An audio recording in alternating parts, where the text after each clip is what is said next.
ওই যে হযরতে মাইনুদ্দিন চিশতি আল্লাহর ওলি একবার এক এলাকায় দিনের কাজে দাওয়াতে গেলেন। ওই এলাকায় দাওয়াত দিতেছেন, ওই এলাকায় থাকতেছেন অপরিচিত মানুষ। এবার ওই এলাকায় একটা ছাগল চুরি হয়েছে। ছাগল চুরি হওয়ার পরে মানুষগুলো ছাগল খুঁজতেছে, কোথাও ছাগল পায় না। 7-8 জন লোক আইসা বলল, ছাগল কে নেবে? এলাকায় এই ব্যক্তি নতুন এসেছে, এই ব্যক্তি দরবেশের ভাব ধরেছে, রাতের বেলায় চুরি করে আর দিনের বেলায় দরবেশগিরি দেখায়। ছাগল এই নিয়েছে, এরে ধরো, এরে ধরলেই ছাগল বের হবে। কারণ এ আমাদের এলাকায় নতুন, এ আমাদের এলাকায় আগে কখনো দেখি নাই, এছাড়া কেউ চুরি করে নাই। এবার মাইনুদ্দিন চিশতি রহমাতুল্লাহ আলাইহির উপরে যখন ছাগল চুরির অভিযোগ দেয়, মাইনুদ্দিন চিশতি ডেকে ডেকে বলল, সবুর করো, আমি একটু আল্লাহকে কল দেই। আল্লাহকে ডেকে ডেকে বলল, মালিক তুমি জানো আমি তো ছাগল চুরি করি নাই। আয় আল্লাহ, যারা ছাগল চুরি করেছে তুমি ওদের ভিতর থেকেই তুমি ছাগলের পরিচয় বের করে দাও। ওরাই যেন ছাগলের মতন ভ্যা ভ্যা করে। আয় আল্লাহ, তুমি বের করে দাও কে ছাগল চুরি করেছে। মাইনুদ্দিন চিশতি আল্লাহর ওলি যখন আল্লাহকে মিস কল দিলেন, আল্লাহ তাআলার কুদরত, যেই লোকগুলো মাইনুদ্দিন চিশতিকে চোর বলে গালি দিল, ওই লোকগুলোর প্রত্যেকের পেট থেকে এবার ভ্যা ভ্যা করে ছাগলের শব্দ বের হওয়া শুরু করল। এটা ভাই ওলিদের কেরামতি। এজন্য এই মাইনুদ্দিন চিশতি রহমাতুল্লাহ আলাইহির হাতে 90 লক্ষ হিন্দু মুসলমান হয়েছিলেন। মাইনুদ্দিন চিশতি একদিন বলে, আমার হাতে 90 লক্ষ হিন্দু মুসলমান হয়েছে।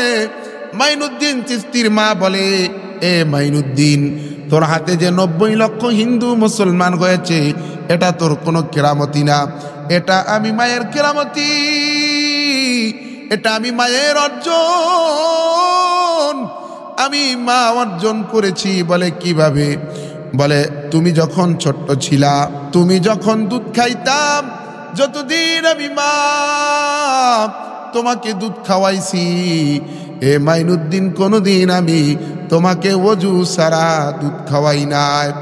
প্রত্যেকবার তোমাকে দুধ খাওয়ানোর আগে আমি ওযু করে নিতাম এবং বিসমিল্লাহ বলা ছাড়া আমি মাইনুদ্দিন কোনোদিন তোমাকে দুধ খাওয়াই নাই।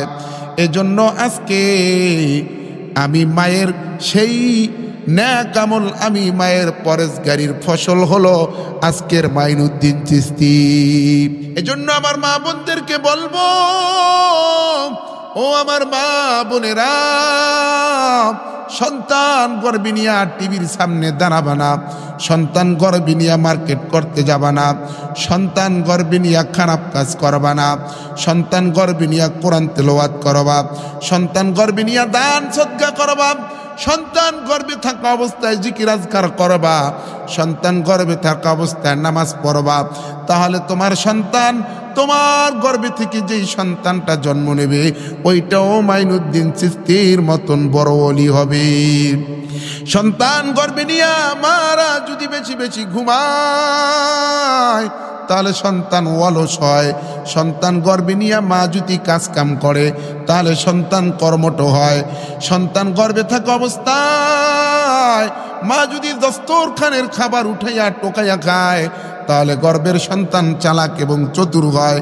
সন্তান গর্ভে নিয়ে মা যদি পার্কে পার্কে ঘুরে বেড়ায়, সিনেমা হলে যায়, টিভি সিরিয়াল দেখে, নাটক দেখে, তাহলে ওই সন্তান কোনোদিন নেক সন্তান হয় না, নেককার হয় না।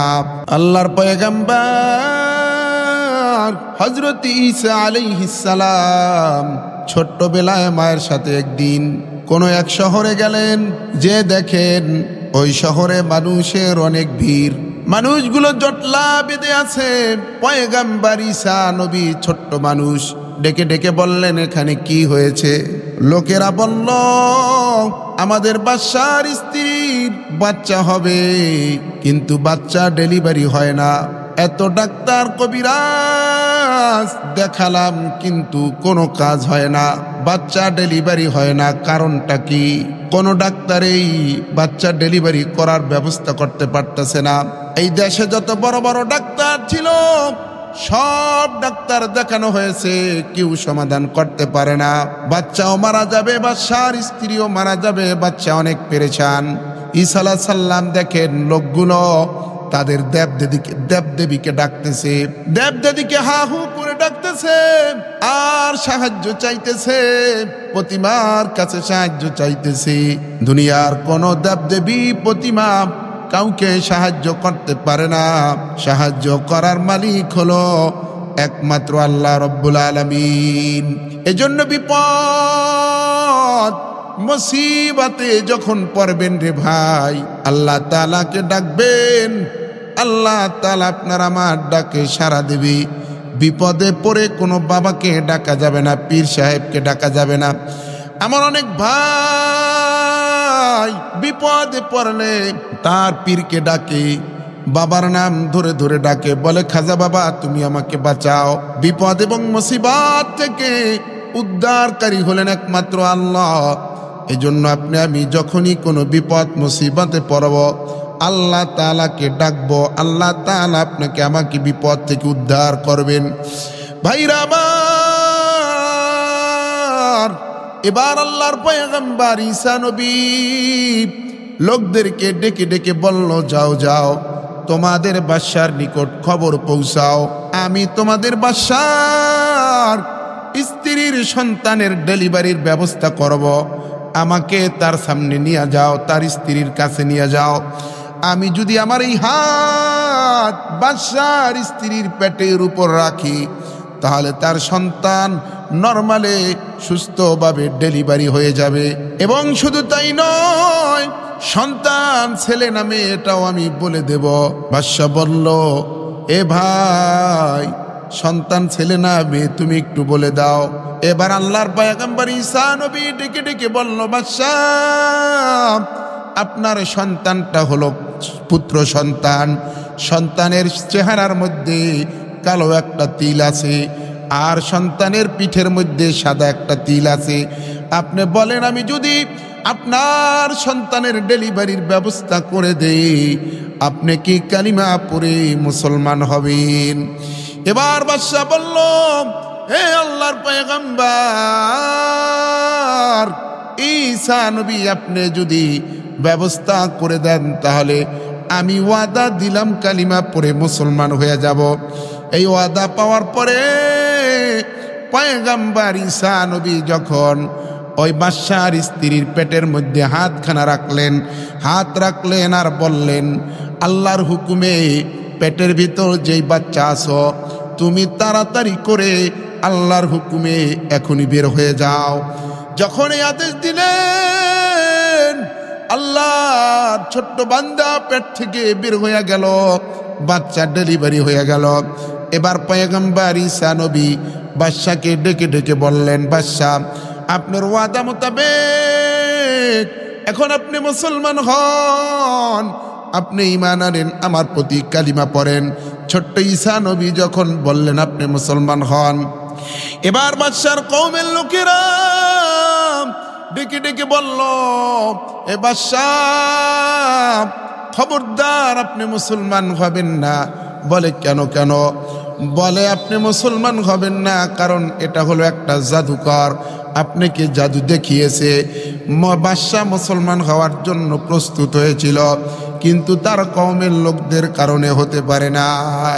এ ভাই আল্লাহর পয়গম্বর ঈসা নবী ছোট্টবেলায় আরেকদিন মায়ের সাথে এক রাজ দরবারে এক জমিদারের বাড়িতে দাওয়াত খেতে গিয়েছে। দাওয়াত খেতে যাওয়ার পরে এবার দাওয়াত খাওয়ার পরে বাদশা একটি ঘোষণা দিল, যারা যারা দাওয়াত খেতে এসেছো শুনে নাও, আমার বাড়ি থেকে মূল্যবান কিছু জিনিস চুরি হয়েছে, অতএব দরজা বন্ধ করে দাও, একটা লোক যেন যেতে পারে না। সবাইকে সার্চ করা হবে, সবাইকে চেক করা হবে কে আমার সম্পদ নিয়েছে। যত মানুষ দাওয়াত খেতে এসেছিল যত আল্লাহর বান্দারা, মুসাফির, ভিক্ষুক, অন্ধ, কানালুরা, ল্যাংরা, খোরা যারা এসেছিল, ধনী গরিব সকলকে বন্দি করা হলো ঘরের ভিতর মেন ফটক লাগিয়ে। এবার পয়গম্বর ঈসা নবী তিনি সামনে গেলেন, খবর পাঠাইলেন মাকে দিয়া, ডেকে ডেকে বলল, খবর পাঠাইলেন বাদশার কাছে, খবর দাও আমি এই চোর বের করে দেব। বলে হ্যাঁ হ্যাঁ তুমি চোর বের করে দাও। তাকে বলা হলো, একজন সৈন্যকে বলা হলো, এ সৈন্য ওই ল্যাংড়াকে ধরে নিয়ে আস। ল্যাংড়াকে ধরে আনা হলো। এবার পয়গম্বর ঈসা নবী, ছোট্ট ঈসা নবী ডেকে ডেকে বলল, এই ল্যাংড়া খোরাটাকে ওই কানার পিঠের উপরে উঠাইয়া দাও। এবার কানার পিঠের উপরে উঠাইয়া দিল, কানার কাঁধে ল্যাংড়াকে চড়াইয়া দিল। এবার কানাকে বলল, কানা তুমি এই ল্যাংড়াকে কাঁধে নিয়া দাঁড়াইয়া যাও। পয়গম্বর ঈসা নবী যখন কানাকে বলল, কানা হে অন্ধ, তুমি এই ল্যাংড়াকে কাঁধে নিয়া দাঁড়াও।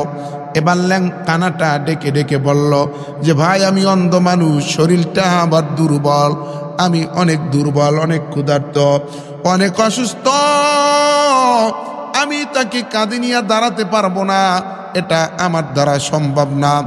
এবার পয়গম্বর ঈসা নবী ডেকে ডেকে বললেন, কানা কালকে রাতে যখন তুমি চুরি করেছিলাম এই ল্যাংড়াকে তোমার কাঁধে উঠাইয়া, তুমি যখন চুরি করেছিলা তখন তুমি কোথায় শক্তি পেয়েছিলা? আর আজকে বলতে আছো আমার শক্তি নাই, আমি দাঁড়াতে পারবো না। এটা পয়গম্বরের মুজিজা। ভাই পয়গম্বরদের মুজিজা দেখে অনেকেই মুসলমান হয়, অনেক আল্লাহওয়ালাদের কেরামত দেখে অনেকেই মুসলমান হয়। এজন্য আমরা যখন পয়গম্বরদের এইসব মুজিজার কথা শুনি তখন আমাদের ঈমান বেড়ে যায়।